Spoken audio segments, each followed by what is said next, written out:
जिस तरह से बागेश्वर धाम जी को लेकर दो शंकराचार्यों के भिन्न भिन्न मत सामने आए। कौन दो शंकराचार्य? जी, अविमुक्तेश्वरानंद।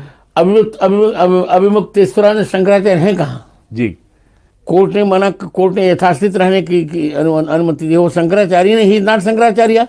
जी आप एक बात सोचिए जी कि इन्होंने अपने गुरु के मरने के पश्चात नारायण बलि दिया जी और दशगात्र किया। जी क्या सन्यासी के लिए नारायण बलि दी जाती है? जी, प्रश्न है। जी इसका उत्तर ये नहीं दे सकते। जी इसका उत्तर ये है कि उनकी मृत्यु सहज नहीं हुई, उनकी मृत्यु करवाई गई, ऐसा मुझे लगता है। बड़ी बात आप कह रहे हैं, एक बड़ा आपका ये प्रश्न है। और एक तो चलिए, ये वो बड़ी खबर है जिस पर हम बात कर रहे हैं, और ये भी एक आनंद सरस्वती जी को लेकर नामचीन संत रामभद्राचार्य जी का बड़ा बयान सामने आया है। रामभद्राचार्य जी ने कहा है कि शंकराचार्य, दिवंगत शंकराचार्य जिनकी कुछ समय पहले जो देवलोक गामी हुए हैं, उनकी मृत्यु स्वाभाविक नहीं है। ये बड़ा आरोप है उनका। ये अध्यात्म जगत और धार्मिक जगत में खलबली मचा देने वाली खबर है, जो उन्होंने एक बहुत बड़ा आरोप लगाया है। उन्होंने कहा कि स्वरूपानंद जी की मृत्यु सहज नहीं थी। अविमुक्तेश्वरानंद जी को शंकराचार्य मानने से भी उन्होंने इनकार किया है। उन्होंने कहा यह मामला कोर्ट में विचाराधीन है। बंसल न्यूज से खास बातचीत में बोले हैं रामभद्राचार्य, अविमुक्तेश्वरानंद जी अभी शंकराचार्य नहीं, मामला कोर्ट में है। उन्होंने अविमुक्तेश्वरानंद की तरफ उन पर कोई इस तरह का आरोप नहीं लगाया, लेकिन कहीं संकेत किया है कि मृत्यु सहज नहीं थी। अगर बात करें स्वामी स्वरूपानंद जी की, उन्होंने यह भी प्रश्न खड़ा किया, जो रीति नीति होती है कि सन्यासियों का दश गात्र नहीं होता, षोडशी होती है, फिर क्यों स्वरूपानंद जी का दश गात्र कराया गया। तो बड़ी खबर का सुयोग है कि स्वयं स्वामी अविमुक्तेश्वरानंद जी हमारे साथ सीधे जुड़ रहे हैं इस खबर पर। चलिए सीधे हम रुक करते हैं और जानने की कोशिश करते हैं कि जिस तरह की ये तमाम बातें सामने आई हैं, उनका अर्थ क्या है। अविमुक्तेश्वरानंद जी, प्रणाम कर रहा हूं आपको और बंसल न्यूज पर स्वागत कर रहा हूं आपका। नारायण नारायण। जी जी, आपने सुना हो अगर वो बयान, फिर भी मैं आपको एक बार और बता देता हूं जो उन्होंने बातचीत में बंसल न्यूज से कहा। उन्होंने कहा कि उनकी नारायण बलि क्यों दी गई और दशगात्र क्यों कराया गया, जबकि सन्यासी की तो षोडशी होती है। मुझे लगता है कि उनकी स्वाभाविक मृत्यु नहीं हुई है, वो कराई गई है। ये एक बड़ा आरोप है देश के एक बहुत सुप्रतिष्ठित संत रामभद्राचार्य जी का। जी, आपकी टिप्पणी। अब हम क्या टिप्पणी करें? आप कह रहे हैं कि देश के बहुत बड़े संत हैं, बहुत बड़े संत के ऊपर हम टिप्पणी कैसे कर सकते हैं? इसलिए हम तो कोई टिप्पणी नहीं करना चाहेंगे। जी, इतना जरूर जी जानना चाहेंगे कि आदरणीय रामभद्राचार्य जी महाराज, जब हमारे गुरुजी महाराज बीमार थे तो कितनी बार उनको देखने आए, जब उनकी मृत्यु हुई तो वो कहाँ थे, और उनको ये सब बातें कैसे पता चल गई हैं? कौन ऐसा व्यक्ति उनका था जो वहाँ पर रह करके ये सब देख रहा था और उन्होंने उनको बताया? ये थोड़ा पता चले तो अच्छा रहे, हमको भी समझ में आए कि क्या कहना चाहते हैं महाराज जी। जी जी, थोड़ा सा ये अगर आप हमें समझाएं, क्योंकि ये हम भी नहीं समझ पा रहे हैं, क्योंकि हम अध्यात्म जगत और सन्यास में दीक्षित जो आप जैसे संत जन हैं, उनकी रीति नीति, ये नारायण बलि क्या क्या प्रसंग है ये नारायण बलि? जी,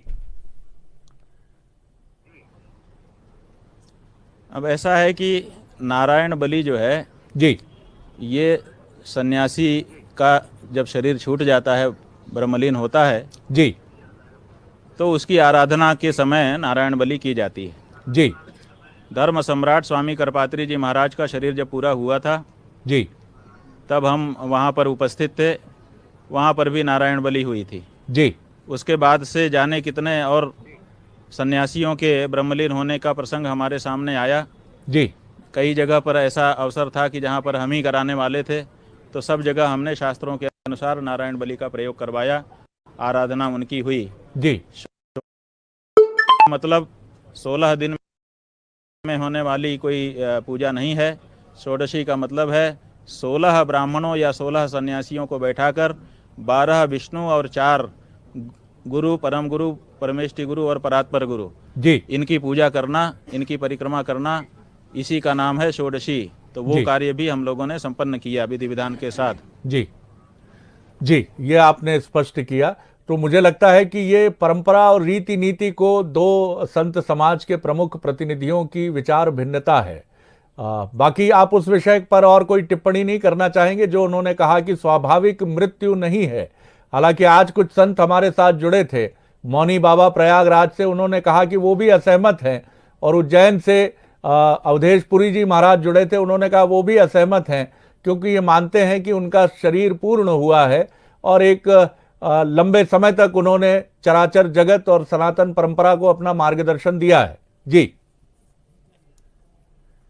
देखिए, हमारे परम पूज्य गुरु जी महाराज जो इस समय ब्रह्मलीन हैं, उनका पूरा जीवन समाज के लिए, धर्म के लिए समर्पित था। एक क्षण भी उन्होंने अपने लिए नहीं जिया जी।